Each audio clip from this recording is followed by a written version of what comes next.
conozcamos el caso de Trinidad Ramírez Pobrano, la tamalera de Portales. Era el mes de julio del año 1971 en una colonia perdida dentro de la Ciudad de México. Cerca de la colonia Portales se llevó a cabo una de las historias más perturbadoras y macabras de esta gran urbe. Todo comenzó en el domicilio de la calle Pirineos número 15 en la colonia Portales en la Ciudad de México. Trinidad Ruiz Mares vivía en una verdadera pesadilla. Su pareja sentimental, de nombre Pablo Díaz Ramírez, era un peluquero de oficio que la golpeaba a ella y a sus hijos, descendencia de un matrimonio anterior. Pablo Díaz Ramírez también trabajaba irregularmente y padecía de alcoholismo.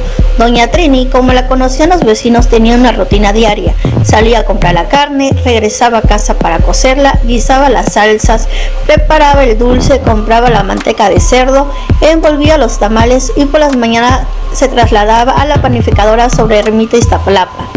La noche del sábado 17 de julio de 1971, María Trinidad y su esposo Pablo Díaz Ramírez preparaban los tamales para la venta del siguiente día en su departamento de vecindad en la colonia Portales. Trinidad vendía alrededor de 200 tamales diarios, por lo que él ganaba 120 pesos, de los cuales solo le correspondía 15 para el sustento de sus hijos, pues todo lo demás se lo quedaba Pablo Díaz.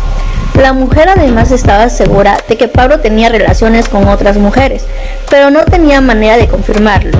Pablo nunca fue muy afectuoso con los 5 hijos de Trinidad. Ese sábado la golpiza que el hombre le propinó a los niños, Mario y Guillermo, por jugar en la cama sobre la ropa limpia, fue la gota que derramó el vaso. A las 8:30 de la noche, Trinidad salió a comprar pan, y cuando regresó, Pablo le anunció que se iba a separar de ella. «Si no quiere que le pegue a tus hijos, vete con ellos», le dijo. Ella continuó preparando los tamales hasta las 10:30 de la noche, cuando sus hijos se fueron a acostar. Mientras Pablo veía la televisión en camiseta y calzones, de repente recordó los moretones que el hombre le había hecho a sus hijos. Se inundó en una rabia y tomó la determinación de matarlo. Después de la coriza vino la calma, pero la decisión ya estaba tomada. Los niños agredidos dormían en otra habitación cuando su madre tomó un bate de béisbol y lo descargó en el cráneo de su esposo, quien dormitaba frente al televisor. El padrastro de los niños no tuvo tiempo de reaccionar. Un segundo batazo lo hirió de muerte y comenzó a convulsionarse, lo que asustó a la señora, y temerosa de ser asesinada si fallaba en el homicidio, propinó otros 2 impactos. Los niños seguían dormidos. Pablo era muy fuerte, demasiado corpulento y sin vicios. No fumaba ni bebía alcohol. Tenía la afición por los deportes y no tenía mucho desgaste de energía, porque prefería descansar en cama mientras lo mantenía su mujer. 4 golpes soportó sin morir. En cuestión de segundo pasó al estado de coma, mientras la vendedora de tamales se angustiaba por instante y daba paso a la desesperación. Sus hijos podrían sorprenderla. El hombre se recuperaría y con seguridad la mataría. Eran pensamientos que le causaban pánico. María Trinidad, aún teniendo miedo a su mente, estaba nublada. Las ideas de cómo estar segura de que Pablo ya no se levantaría y deshacerse de su cadáver la atormentaba. Buscaba opciones y se decidió por una. Salió lentamente de su vivienda y pidió prestada un hacha a la dueña de la casa, explicándole que la necesitaba para partir el ocote que iba a utilizar para encender el brasero. Probablemente cegada por el gran desequilibrio emocional, decidió descuartizar a su hombre para poder trasladar sus partes dentro de un costal en varios viajes y abandonarlo por diferentes rumbos. Tensa por el rencor y satisfecho por haberse transformado de una mujer sumisa en madre osada y defensora, la vendedora de tamales dejó escapar el llanto, mientras se asomaba al cuarto de sus hijos y comprobaba que seguían dormidos.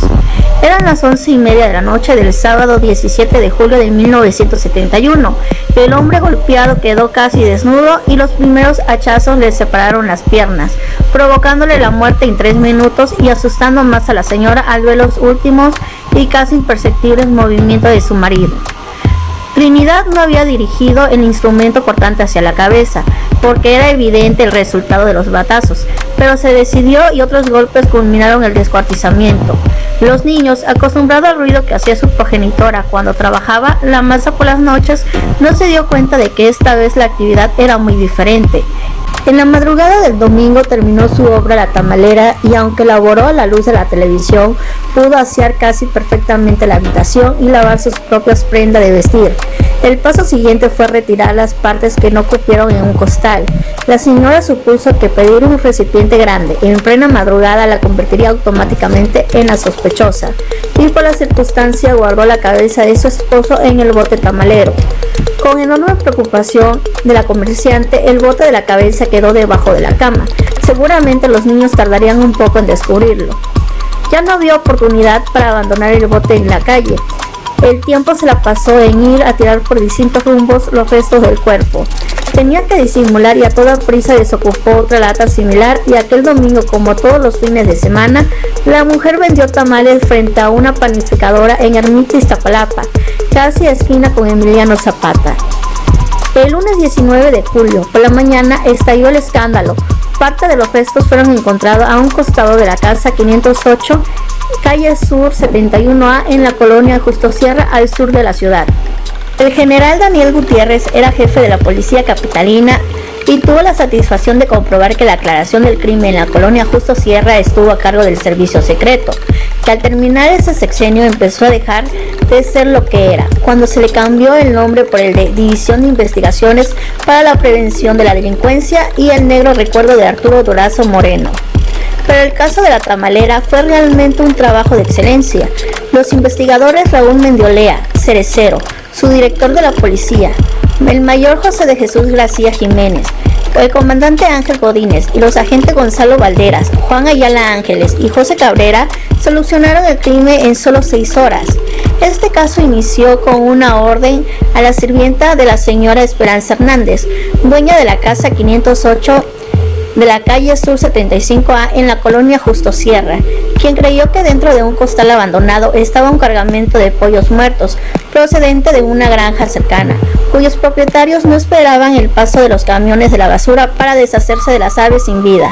Le dijo Esperanza a su sirvienta Paula Martínez que lanzara el bulto a un sitio alejado. Cuando la empleada doméstica tuvo el costal en sus manos, se percató que no contenía pollos, sino restos de un ser humano. Ante los gritos de Paula, se solicitó la intervención de los uniformados Juan Oliva y Miguel Romero, quienes avisaron al agente del Ministerio Público. Los peritos del servicio secreto trabajaron duramente y lograron identificar las huellas y dactilares de los restos, como el de Pablo Díaz Ramírez, de 53 años de edad, de oficio peluquero, y quien se cambiaba el nombre para eludir las frecuentes investigaciones de que era objeto de sus antecedentes de ladrón. Se supo que vivía en Pirineos 15 bis, Colonia Portales, y cuando los agentes se presentaron en el domicilio, una casa semiderruida situada en la calle, con poco tránsito y repleta de niños que jugaban con su mochila bajo el brazo para ir a la escuela, arribaron los agentes Gonzalo Valderas Castelar, Juan Ayala Ángeles y José Cabrera, dirigidos por el mayor Jesús García Jiménez. En el interior se hallaba una mujer de pie junto a una mesa de madera planchando ropa, que al toquido de los agentes esta salió. Ella preguntó secamente y sin mirarlos que qué se les ofrecía. Ellos le preguntaron si era Trinidad, la esposa del peluquero Pablo Díaz Ramírez, y ella confirmó. Ellos le preguntaron que en dónde se encontraba él, y ella se puso pálida al instante. Tenía 45 años, era morena y usaba gruesas trenzas largas. Era una india otomí. Con su voz cortante, seca y nerviosa les dijo: no sé, se fue a trabajar desde el sábado y no ha regresado. Ellos le preguntaron que si tenía una idea de dónde estaba o en dónde lo podían localizar. Ella negó y dijo que no sabía, que con frecuencia él dejaba de llegar a la casa y que a veces no dilataba en llegar. Los investigadores se miraron entre sí, no sabían si debían comunicarle a Trinidad la infausta noticia ni cómo podría ésta reaccionar, pero por la rigidez y frialdad de la tamalera, supusieron que estaba en condiciones de soportar la información. Ellos le mencionaron: señora, su esposo está muerto. Trinidad no se movió, no masculló palabra ni se inmutó. Cerró los ojos, sus párpados y sus labios cerraron. El ritus de su boca fue más notorio. Los policías esperaban que la mujer estallara en llanto, se conmoviera o se pusiera histérica al saber lo ocurrido. Todo lo contrario, permaneció impasible, indiferente, y sus ojos brillaron de pronto, como declaró después un agente, malignamente, reflejando un récord de siglos. Intuyendo que Trinidad tenía conocimiento del suceso, el agente Gonzalo Valdera le dijo: que lo acompañara a la jefatura de policía. Trinidad guardó silencio, no preguntó a los investigadores por qué debía ir a ese lugar. Sumamente nerviosa pidió permiso para ponerse un suéter, ya que el viento comenzaba a soplar.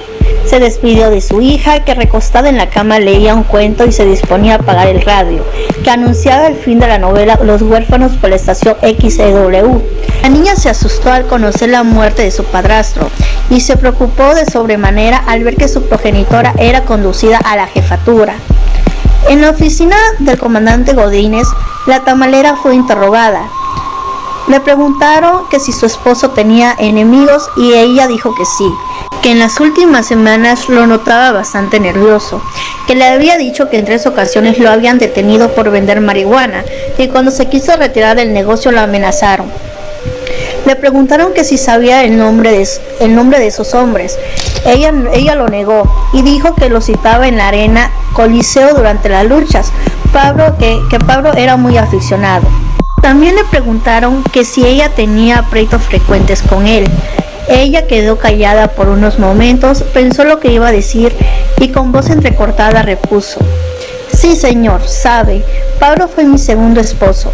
Me separé del primero porque me engañaba en mi propia casa. Conocí a Pablo en la peluquería donde trabajaba en la calle Emiliano Zapata, cerquita donde vendía yo los tamales. En una ocasión que llevé a mis hijos a cortarles el cabello, Guillermo, Reina y Mario, de 6, 10 y 11 años, me dijo que le buscara a alguien para que le lavara su ropa y las filipinas del negocio. Relató Trinidad que durante un tiempo ella le lavó la ropa, que iba a dejarle cada semana el peluquero hasta Pirineos número 15, y de estas frecuentes visitas nació entre ellos una estrecha amistad hasta que se fueron a vivir juntos. Le preguntaron que si él había aceptado a sus 3 hijos y le dijo que sí. Hasta ese momento los agentes pretendían saber algo más sobre el peluquero. Sospechaban que había sido asesinado por cuestiones sentimentales y su intención era aclarar esta situación. Le preguntaron que si sostenía frecuentes riñas con él y ella se puso más nerviosa. Mencionó que era originaria del Estado de México, por donde circulaba un canal de aguas negras. Contestó que a menudo peleaba con el peluquero e indicó a los investigadores que Pablo no quería a los niños y por cualquier cosa les pegaba con lo que tuviera a la mano. Ella dijo que en la última discusión que tuvieron el sábado 17 de julio, el peluquero le manifestó que se separaría y se iría con otra mujer. Eso me dio mucho coraje. Después de que casi no trabajaba y se pasaba todo el día en casa acostado, me quitaba los 120 pesos que ganaba diariamente a la venta de los tamales y solo me dejaba 15 pesos para el gasto.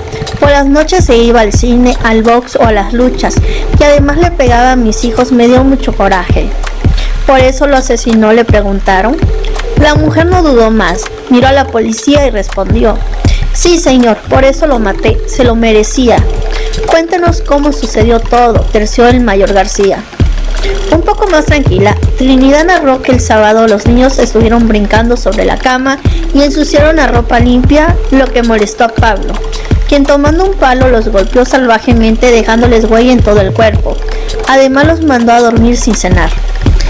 Eso me dio mucho coraje. Le reclamé que porque él no me dio a mí la queja y me dijo: ya estoy fastidiado de estos escuincles latosos, lárgate con ellos y me conseguiré otra mujer y nos separaremos. Trinidad le pidió un hacha prestada a la dueña de la vecindad donde vivía, María Teresa Rueda, agregó la tamalera, que Pablo estaba en calzoncillos, cenó y se puso a ver televisión, transmitía en el voceo. Indicó a los investigadores que se acordó de la golpiza propinada a sus hijos y al verlo medio dormido sacó un bate que tenía guardado y le asestó un golpe en la cabeza. Oí que se quejaba, que roncaba, pero ya no se pudo mover. A continuación le di otro golpe en la cabeza y quedó como muerto. Yo estaba como loca, le di otro pensando que ya estaba muerto. Al verlo sobre la cama me dio miedo y pensé en desaparecer el cuerpo. Recordé que tenía un costal grande de la Conasupo y traté de meterlo allí, pero no pude. Cogí entonces el hacha que me había prestado un día antes la dueña de la casa para partir la leña y comencé a cortarle las piernas. Él se seguía quejando. ¿Quién le ayudó?, le preguntaron. Nadie, señor, nadie, esa es la verdad. ¿En qué tiempo hizo todo esto? No sé, señor, tal vez 2 horas, no sé muy bien. En su declaración a la policía, la tamalera les dijo que tenía 2 hijos mayores de edad, María Elena, casada con Mario Reséndiz Pacheco, y Pedro Martínez Ramírez, de 17 años, ex carnicero y de oficio carpintero. Luego de escuchar la breve confesión de Trinidad, el jefe policíaco ordenó inmediatamente la detención de los 2 muchachos, que horas más tarde fueron presentados en la jefatura, conducidos a la oficina del comandante. Mirándolos fijamente a los ojos, les inquirió: jóvenes, estamos investigando un homicidio, les suplico que se conduzca con la verdad. A continuación ordenó el comandante que Mario permaneciera afuera mientras era interrogado el hijo de la acusada. Este negó haber participado en el descuartizamiento de su padrastro y afirmó no haberse dado cuenta de cómo y cuándo sucedieron los hechos. El yerno de la ex vendedora de tamales también rechazó los cargos y sostuvo que cuando ocurrió el crimen él se encontraba en otro lugar, situación que podía demostrar plenamente. La policía interrogó más estrechamente a Trinidad, a la que presionaron diciéndole que si confesaba y delataba a sus cómplices, el juez le impondría 20 años de cárcel. De lo contrario, le podría aplicar la pena máxima que regía en la Ciudad de México, 40 años de encierro. La tamalera no se dejó intimidar y ante los periodistas repetía sin cesar: yo soy la única responsable, que me castiguen con 40 años o lo que sean. Mis hijos y mi yerno no tienen nada que ver en esto. Los detectives del servicio secreto dijeron a los periodistas que Pedro, el hijo mayor de la tamalera, había confesado haber asesinado a un hombre en Chalco, Estado de México, y que en distintas ocasiones amenazó al peluquero con matarlo y decapitarlo. Por su parte, al ser interrogado por los reporteros policíacos, el muchacho dijo haber sido torturado para confesar su intervención en el truculento homicidio. La policía amenazó a la tamalera diciéndole que su hijo Pedro ya había confesado su participación en el descuartizamiento y que le esperaban 40 años de cárcel, pero ella lo podía ayudar si confesaba su contribución en la mutilación del peluquero. Trinidad, indiferente, repetía una y otra vez que nadie la había ayudado y que ella solo respondería ante la justicia. Ante esta contundente declaración, el yerno y el hijo fueron puestos en libertad. El quebrantado cadáver de Pablo Díaz Ramírez aún estaba en servicio médico forense. Los peritos médicos deseaban rendir un informe sobre la muerte del peluquero y su descuartizamiento, que eran comentados en todo el país. En una publicación, Trinidad supuestamente había declarado que lavó muy bien la sangre que se derramó en el cuerpo de Pablo, escondió su ropa bajo el colchón de la cama, limpió cuidadosamente el hacha y el cuchillo que utilizó, que depositó la cabeza en un bote alcoholero con capacidad de 20 litros y que la hirvió, que guardó al costar el resto del cuerpo ocultándolo debajo de la cama para que no lo vieran sus hijos y su yerno, tratando de aprovechar el cuerpo. Le arrancó trozos de carne de las piernas y que utilizó esa carne como relleno de los tamales que vendió en los días siguientes, ahorrando así un poco de dinero. Mucha gente comió carne humana sin saberlo. Cuando se supo este detalle, comenzó a circular en México un chiste, en el cual se afirmaba que Trinidad vendía los tamales en los cuales los clientes podían encontrarse un dedo. Pero aunque muchos tomaron como chiste, por cierto, este detalle no era verdad. 2 agentes fueron comisionados para realizar una inspección en la casa de Trinidad. Allí encontraron la cabeza. Pese a que la mujer negó haber estrangulado a su marido, la policía aseguró que así lo hizo, porque el cuerpo tenía signos claros de asfixia. Trinidad fue consignada ante el juez número 12, Eduardo Neri Acevedo, e internada en la cárcel de mujeres en el kilómetro 16 de la carretera Puebla e Iztapalapa. Los delitos por los que la tamalera fue consignada fueron homicidio calificado, inhumación clandestina y profanación de cadáver. Al día siguiente de su arribo a la cárcel, el jueves 29 de julio de 1971, rindió su declaración ante el juez. Dijo estar arrepentida y en todo momento alegó que mató a su marido por el maltrato que le daba a sus hijos. El fiscal Raúl Muñoz Landero le preguntó si su intención era asesinarlo y desaparecer el cadáver, o simplemente privarlo de la vida. Deseaba matarlo, pero después no sabía qué hacer con el cuerpo y me dio miedo. Por eso le corté las piernas y la cabeza para que cupiera en el costal. Y el lunes a las 5 de la mañana lo llevé hasta afuera. Lo subí al carrito que utilizo para vender los tamales y caminé hasta la colonia Justo Sierra, llegando a un lote baldío donde lo dejé. ¿Nadie la vio en el trayecto? Se cruzaron en mi camino algunas señoras que iban a comprar leche a un expendio en la Conasupo, pero ninguna se me hizo conocida. El sábado 31 de julio se le declaró la formal prisión y se le designó un defensor de oficio para defenderla. En sus conclusiones, el abogado Ángel Lima Morales pidió al juez que se le aplicara la pena mínima a su defendida. Por su parte, el fiscal solicitó que se le condenara por homicidio con todas sus agravantes. El juez no tuvo problema al dictar su resolución. El juicio duró casi 2 años. Al dictar sentencia, el juez la condenó a 40 años de prisión como responsable de homicidio cometido con premeditación, alevosía, ventaja y traición, así como inhumación clandestina, profanación de un cadáver. Trinidad no se inmutó al escuchar la condena de labios del licenciado Ponce de León. Apeló ante los magistrados del Tribunal Superior de Justicia y tras un año de estudiar el expediente, le confirmaron la sentencia. A su llegada al reclusorio, Trinidad fue mirada con recelo por sus compañeras. A unas más desalmadas les parecía anormal el hecho de asesinar a un individuo, quitarle las piernas a un vivo, cortarle la cabeza, arrojar el cuerpo a un terreno baldío después de mantenerlo escondido más de 24 horas. Usar su carne para rellenar los tamales y venderlos en la vía pública como si nada hubiese pasado. Por instrucciones del procurador García Ramírez, los hijos de Trinidad fueron enviados a una casa de protección para arreglar con posterioridad la conveniencia de que pudieran ser albergados en la guardería que funcionaba como anexo en la citada prisión. Y esto fue el caso de Trinidad Ruiz Mares, alias la tamalera de Portales. Si te gustó, por favor suscríbete, regálanos un like y compártenos. Nos vemos en el siguiente caso.